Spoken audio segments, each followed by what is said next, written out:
ক্ষতি পরিবারের। লিবিয়া থেকে এসেছে সন্তানের মৃত্যুর খবর, তাই থামছে না সজীবের স্বজনদের আহাজারি।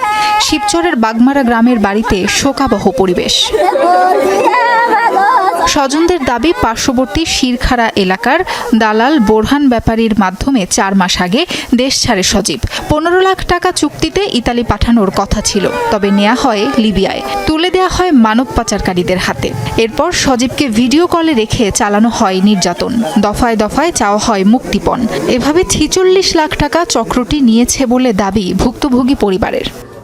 ইতালিও নেয় নাই, পথে রাখিয়া মায়ের দস্ত করে অনেক পরা মারছে, মায়ের ছোট আবার বলার জন্য দুনিয়া এখানে বিদায় করে গেছে।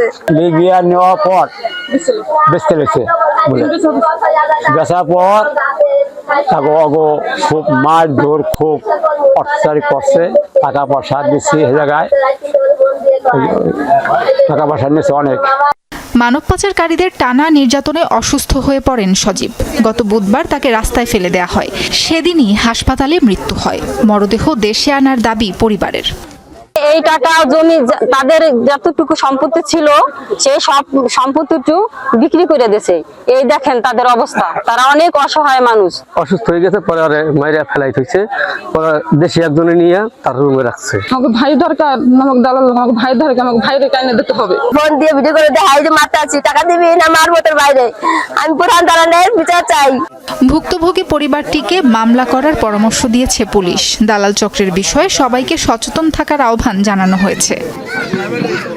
দালাল নিশ্চয়ই তাদের কোনো আত্মীয় স্বজনের মাধ্যমে গেছিল, তার নাম ঠিকানা পাইছে, আমাদের অভিযান চলছে।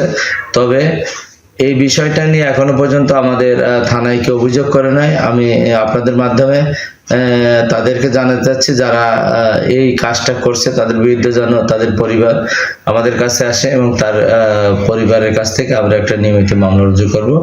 সজীবের সাথে সেদিন বিদেশ পাড়ি দিয়েছিল তার চাচাতো ভাই রাকিব, কিন্তু তার পরিবার মুক্তিপণ দিতে অস্বীকার করে। এরপর থেকে পরিবারের সাথে যোগাযোগ বিচ্ছিন্ন।